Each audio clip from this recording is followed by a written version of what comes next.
If you know someone with varicose veins, then you know how painful and awful they can actually be. Dr. Naisbitt is going to walk us through the process of removing these veins from Shannon's legs, today on The Younger You. I'm on top of the world, now I'm living, and the good just gets better, keeps on giving. Not even close to the end, it's just beginning. Life is getting lighter while the days are getting brighter, yeah. And it's a good, I won't even worry anymore. Took all my cares, still can kick them all out the door. Go on and try, come and tell me what you're waiting for. Move and keep them going till your life is overflowing, yeah. Welcome to The Younger You. Today on the show, we are talking about those pesky varicose veins that many people experience. Not only can they be very painful, they can cause many to be self-conscious about their appearance. But don't you worry, we have Dr. Naisbitt here to talk about the procedures on how to treat them. Welcome to the show, Dr. Naisbitt. Thanks for having me, Troy. Okay, explain to everyone at home, what is a varicose vein to begin with? Well, a varicose vein is just a diseased vein that's lost its valves, so it's become dilated and tortuous. Okay, well, how do we know if we have varicose veins? Well, for many people, they're visual, but the biggest problem is they cause pain and aching and restless legs. And you said something off camera regarding the spider veins, so that visually has a different look to the normal varicose veins, or is it classed as the same? Essentially, the cause is exactly the same. A spider vein is just a very, very small varicose vein caused from the dilatation of the venules from high pressure from deeper down. So does a varicose vein and a spider vein look the same, or they're all coming under the one banner? Well, they're all clicked into the same banner, and they don't look the same because the diameter is different and the size is different, but the cause is all the same. What treatments are there available? There's a variety, but if you lump them into a few things, it's you either do something as far as endovenous ablation, which is heating the vein to remove it. You can do microphlebectomy, which is removing the vein, or you can do injection with foam therapy.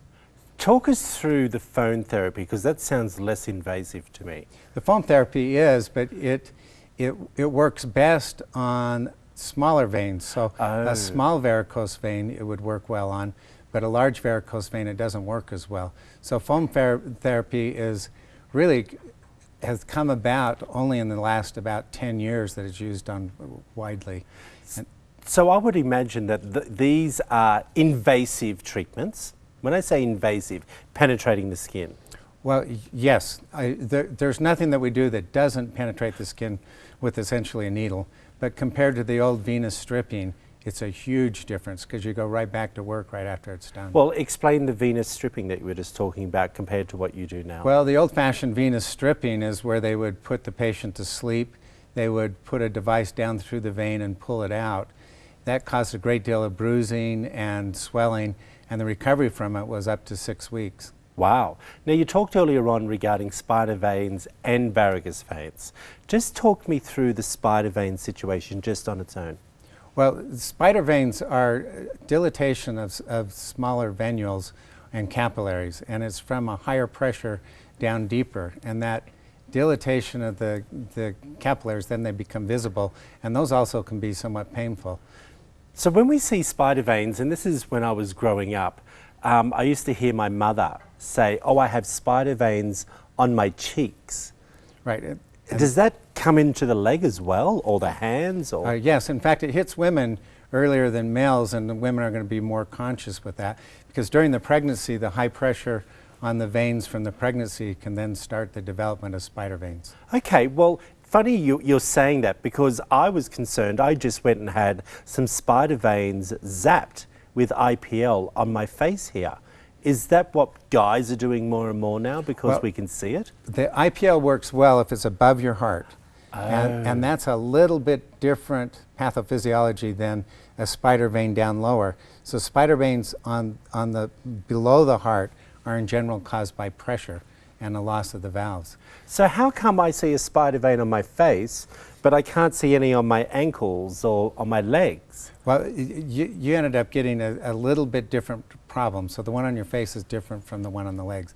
And you probably have valves in your legs. Besides, males will get bad varicose veins, but they're 2 decades behind women because males don't get pregnant and the female hormone progesterone causes more of a problem with venous That's disease. interesting. When you have these type of surgeries that we're going to be talking about today, what is the recovery time like?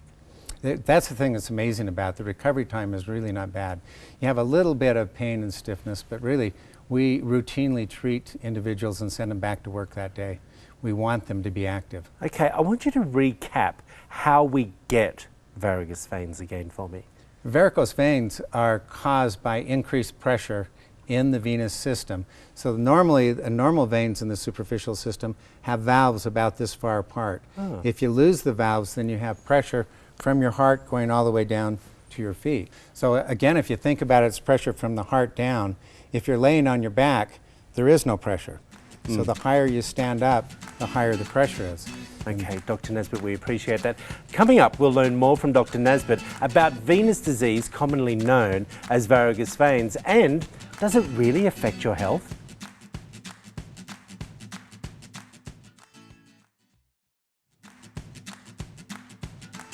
Like us on Facebook for updates on the show and how to join the Younger You conversation. Welcome back. Before we get to meet our patient, Shannon, I have a few more questions for Dr. Naisbitt. Dr. Naisbitt, how does it affect your health, having venous disease? Well, venous disease causes increased pain, swelling in your legs, restless legs interfering with your sleep, and it then decreases your exercise tolerance. So overall, it just worsens your quality of life because it reduces your activity over a period of time. Which then could lead to high blood pressure and all sorts of things. Correct. It goes all the way up to even chronic ulcers in the legs from it. Okay, Dr. Naisbitt, here's a viewer question. Okay, is there non-surgical methods to treating varicose veins? Yes, there are. Oh. Compression stockings will compress the varicose vein. Oh, and but help they're it. not pretty. And they're very difficult to wear all the time, but it will compress the vein, but it won't give the valve back to the vein. Got you. Okay, here's another one for you. Is there anything that can be done to prevent varicose veins from developing? That's an interesting question. Well, there's things that you can do to delay the development. Well, by the sounds of what you said before, is laying on your back with your legs, pointed to the sky the whole time. You get nothing done. Right, be a couch potato and you're in good shape. Exactly. Basically, the better shape you're in, the more ideal body weight you're at, and it is going to help. Wearing compression stockings help, especially if you wear them through the pregnancy. But fundamentally, it is a genetic disease that you inherit, and so it gets gradually progressive. Okay, what is the earliest age that you've seen someone have varicose veins? I've actually seen it in teenagers, but in general, it starts to get bad in women in their early 30s, and in males it'll be in their 50s when it starts to become more bothersome. I've got one on my leg, but that does not mean I'm 50, everyone. I know. Dr. Naisbitt, thank you so much. Now it's time to meet Shannon to find out why she wanted to have her varicose veins treated and watch Dr. Naisbitt perform this procedure. Venous disease runs in my family. My mother had varicose veins. Her parents had varicose veins, and so I knew there was a chance that I would get them also. And so I went through my first pregnancy just fine, no problems, and so I thought, oh, maybe I'll be safe. Maybe I won't have a problem. Okay, wow, your legs really have changed since when you're at the last part of your pregnancy. But are those veins still hurting you? Yep, quite a bit. Shannon had her first procedure today. She's got a major problem with varicose veins. The varicose veins are caused by the lack of valves in her superficial veins, and the high pressure from the heart down to her foot gradually increased them, and so she had major varicose veins that were aching. So she's going to have several procedures to get them all done. When I was pregnant with my second son, I remember getting in the shower one day and thinking, oh, my leg really hurts. I must have slept funny. And then the next day, same thing, and then it just kind of grew. So what we're going to do is I'm going to mark all the veins because you can't see them when you're laying on your back, but we won't have to make as many dots and incisions as you see. Removing the veins is going to feel a lot better for her as far as pain-wise and standing on her feet, because she's mentioned a bunch of times her legs have been getting more and more painful over a number of years. You want us to get rid of all these so that they're not bothering you anymore. And that's going to be relatively easy to do on you, which is going to be a good thing.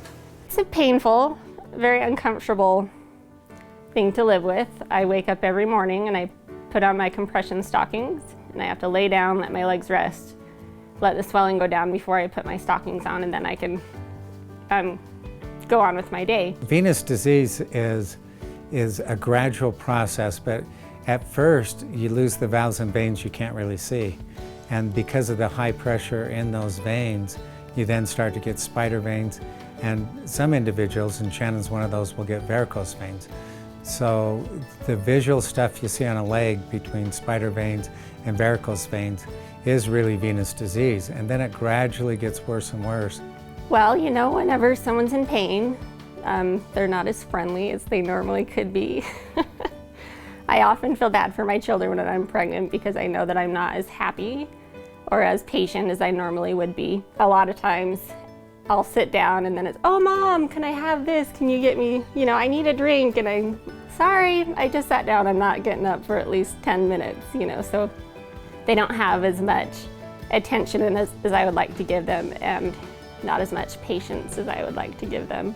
So the real question is well, when should I treat my disease? Well, the insurance companies would like you to treat it when your symptoms are real bad, and that's fine, but do we really treat high blood pressure after you have your heart attack? And so if you treat it earlier, it's easier to treat, but you really need to be having some symptoms of achy legs, swelling in your legs, restless legs. 85% of restless legs is venous disease. Now all you need to do is just get you back in the operating room and get you taken care of. All right. When we come back, it's time to check in with Shannon to find a little bit more about why she felt she needed to have this procedure. Closed captioning for The Younger You is brought to you by Mindful Medical. Be sure to head over to theyoungeryou.tv to stay up to date with all things Younger You. My name is Shannon Bott. I have venous disease and have lived with it for 7 years, and I am very excited to get my veins taken care of. My veins seem to grow every time I'm pregnant, so I start out at a set point kind of where I left off from my last pregnancy, and then they grow throughout the pregnancy and get more painful and bigger and more swollen and more colorful. And when I'm not pregnant, I usually do okay. I still have various times throughout the month that they hurt a lot, they ache. I have to wear my compression stockings in order to get through the day.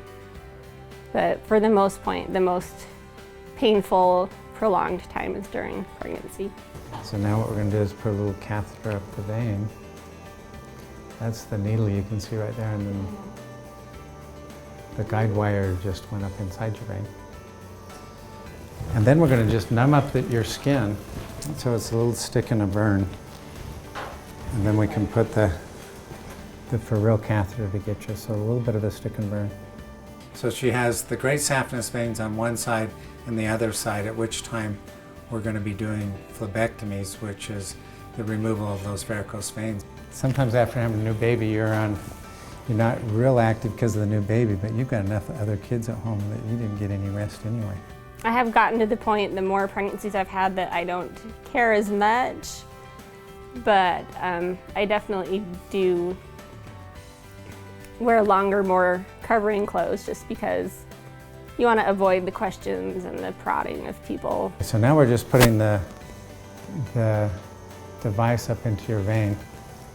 We're using a radio frequency device instead of a laser today. Both of them are essentially the same for zapping the veins, but if you can use the radio frequency, it does a little bit more of a uniform job on the vein, so it's a little bit better. My husband is very, very excited for me to have this done.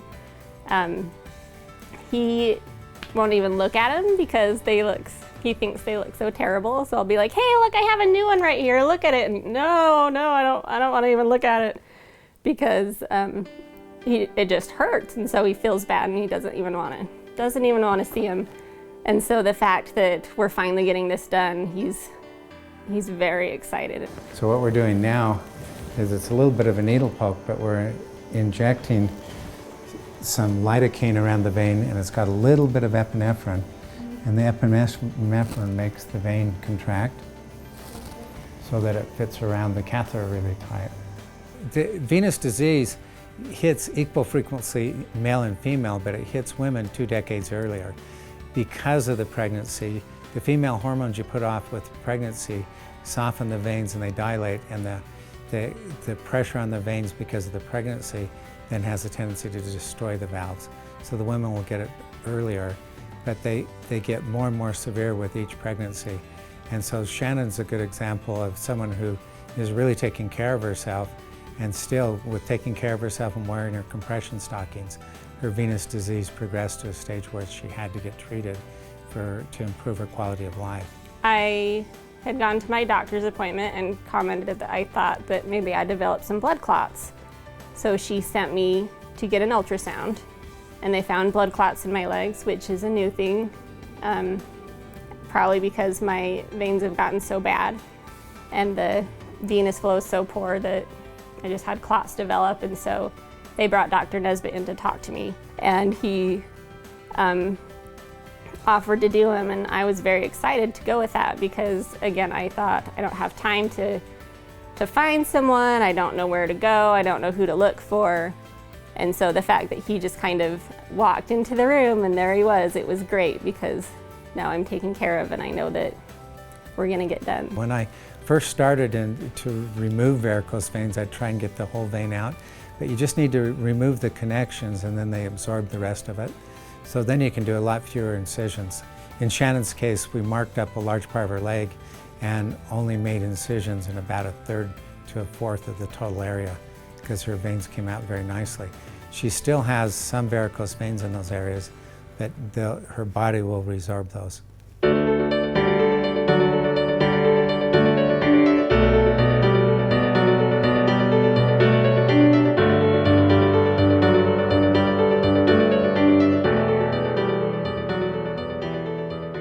With the venous disease and with the pain that comes along with it, anyone who is in chronic pain understands that it affects your entire life. It doesn't allow you to do the things that you used to do or the things that you want to do. The appearance of these veins make me somewhat self-conscious just because they are very visible, they're very different looking. It just, you know, it makes you feel better. It makes you feel good about yourself when you feel like you look good, and it makes you feel more confident as a person.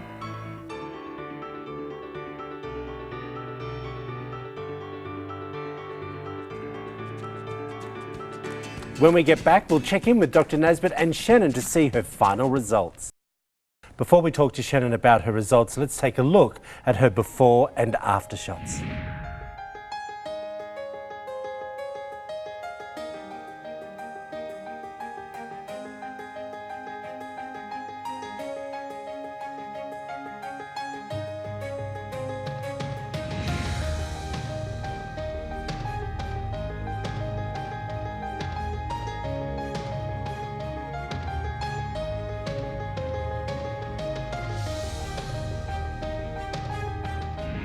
Oh my goodness, my friend. Incredible. Dr. Naisbitt was saying that they got worse the further along in your pregnancy. Yes. And they got worse with each pregnancy. So by the time I hit my 4th child, it was like, oh, you know, my legs, they ache so bad. It was awful. Okay, I want to ask you, when you say ache, all right, just describe that pain to our viewers. Is it a throbbing? Is it a darting pain? What is it? Yes and yes. Yes and yes and yes. Yes, just about every type of pain you can think of. Sometimes they ache, sometimes they throb. When you stand up and the blood falls down, it's like shooting. And oh, you can feel all that? Mm-hmm. That's fascinating. I didn't have any idea you could. Oh, is that the normal pain feeling that you say? Well, it depends on the degree of severity you have. Shannon had pretty bad legs, as you could tell. So I'm sure she had all of the symptoms. It's not the worst system that you've seen, is it? No, not even close. That's because she's young. If you fast forward 2 more decades, 3 more decades on her, then she would have swollen legs, she'd have trouble staying in shape, she could gradually have developed ulcers in her legs. Wow. That's pretty bad by the sounds of that. Yeah. I know I don't want to say you did it because of vanity. Or you did. No. No, truthfully. Were they throbbing after you had the baby as well? Yes. Okay, so you were just like, it's done. I'm getting rid of it. And with time, she would have had swollen legs. She probably still did get some swelling. And it goes all the way up to chronic ulcers in the legs that won't heal. But that's decades away from where Shannon was. Chronic ulcers? You didn't tell me that before. Well, that's the end-stage venous disease. Oh. And so it just goes through a continuum. So an unhealed ankle sore is most likely venous disease. So it explodes from the inside to the outside and it punctures the skin? Well, because the blood can't get up because it lost the valves, the tissue is poorly oxygenated, triggering a lot of the pain, and then eventually the skin breaks down. And you get big ulcers. Sounds horrid. I know. And everyone's sitting at home going, did she have ulcers? No, you didn't. No. But they were very severe. Your varicose veins were severe. So I want to say to you, you didn't really do it just for cosmetic, did you? You wanted your life back. I did. Did you feel you couldn't go out and exercise, or did you feel inhibited because of the varicose veins? I did. My physical activity was very limited because of the pain. Yeah. And just everyday life, when you don't feel good, when you're painful, you're grumpy, you're not a happy person, you don't do your normal activities that you used to do. And when you're not doing those normal activities, Dr. Naisbitt was saying that's why you become sick, because it affects your health in the end. How did you feel about the look of your legs before the procedure? Tell me what you were looking at when you looked in the mirror. I would joke about them, because what can you do otherwise? I would say, oh, look, this one's fantastic, or look at this new one, isn't it great? Yeah. And, you know, it was the opposite, of course. Having 4 children, how did these varicose veins affect you to be a parent? Mostly just the pain and the difficulty with sleeping, because like Dr. Naisbitt said, restless legs can come along with it, and tired, grumpy. Didn't want to exercise, didn't want to play with the kids? No. Okay, Let me lay. Did you have any relief when you were at home with your legs elevated above your heart, as an example? Yes. So you would feel like you just wanted to do that more and more? What are we missing here, Dr. Naisbitt? Are we missing anything that we need to give more information on? No, I think that pretty much depicts the venous severity. disease. It's progressively worsens over time. So it started out small and gets worse and worse, and gradually affects your quality of life and what you can do. And it's really not reversible by compression stockings.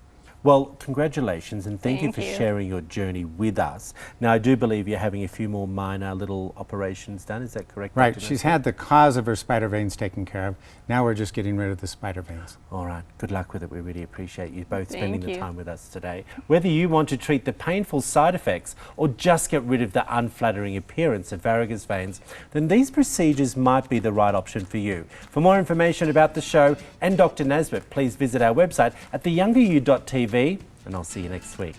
Next week, I'm handing my show over to Chef Zane from the Stein Erikson Lodge to cook up some healthy dishes for you. Voila. I'm going to go in the oven at about 350 for 20 to 40 minutes. I'm going to stir it a couple of times in the oven. When it comes out, it should be crispy but not too dark. The Younger You set provided by Madison McCord Interiors.